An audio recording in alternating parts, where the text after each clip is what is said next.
Hello friends, কেমন আছেন সবাই? আশা করি সবাই ভালো আছেন। তো বন্ধুগণ, আজকে আমরা আলোচনা করব বাজরিগর পাখি বা বদ্রি পাখিকে এই গরমে কিভাবে যত্ন করা যায় সেই ব্যাপারে। তো ভিডিওটিকে স্কিপ না করে দেখতে থাকুন।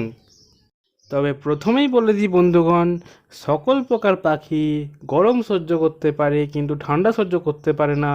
তাই চিন্তা করবেন না, এই জিনিসগুলো ফলো করবেন, তাহলেই আপনার পাখি ঠিক থাকবে।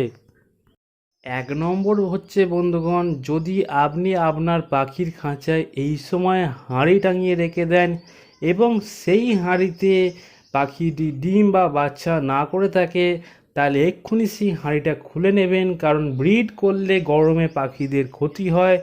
এছাড়াও এই সময় ব্রিড করলে সাধারণত গরমের জন্য ডিম নষ্ট হয়ে যায় এবং বাচ্চা পারলে মাঝে মাঝে বাচ্চাও মারা যায়। তো এই সময় যদি হাঁড়ি খুলে নেন তাহলে পাখিদের অনেক ভালো হয়। দু নম্বর হচ্ছে বন্ধুগণ, এই সময় ভিটামিন ক্যালসিয়াম পাখিদেরকে বেশি ব্যবহার করবেন না। সপ্তাহে একদিন ভিটামিন দেবেন এবং তার পরের সপ্তাহে একদিন ক্যালসিয়াম দেবেন। অর্থাৎ ধরুন আজকে রবিবার, আজকে আপনি ক্যালসিয়াম দিলেন, তারপরের রবিবার আপনি ভিটামিন দেবেন এবং তারপরের রবিবার আপনি ক্যালসিয়াম দেবেন। কারণ এই ভিটামিন ক্যালসিয়াম পাখিদের শরীরে গরম তৈরি করে, যেটা পাখির জন্য এই গরমে ক্ষতিকারক হতে পারে। কিন্তু এই ভিটামিন ক্যালসিয়ামটা পাখিদের শরীরে জরুরি, তাই এটা দিতেও হবে।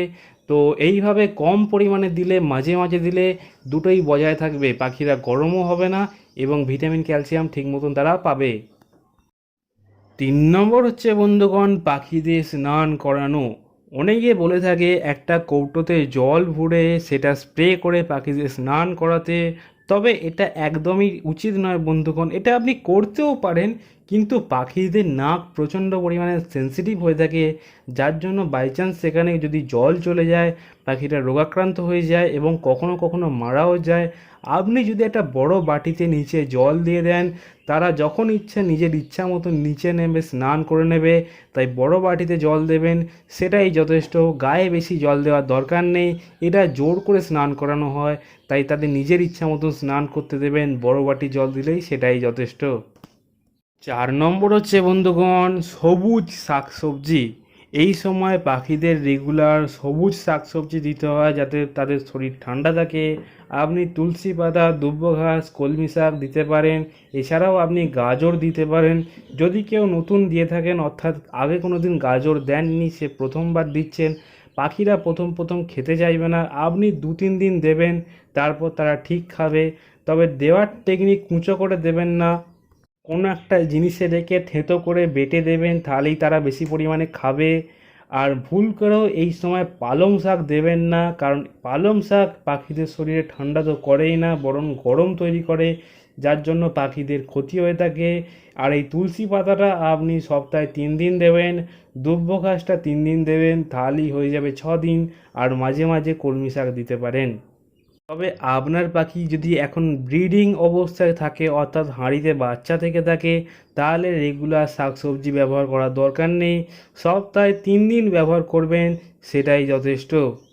5 নম্বর হচ্ছে বন্ধুগণ, প্রপার সফট ফুড। এই সময় যদি পাখিদেরকে আপনি ঠান্ডা করা সফট ফুডগুলো দিয়ে থাকেন, তাহলে পাখিদের অনেক ভালো হয়। আপনি রেগুলার ছোলা দিতে পারেন, গম ভিজানো বা গম সেদ্ধ দিতে পারেন। তবে আমি গম ভিজানো দিই, কারণ গম ভিজানো দিলে গম সেদ্ধ করার জন্য যে জ্বালানি খরচা লাগে সেটা লাগে না। তবে গম ভিজানো দিতে গেলে গমটাকে অবশ্যই 12 থেকে 13 ঘন্টা ভিজিয়ে তারপরে দিতে হয়।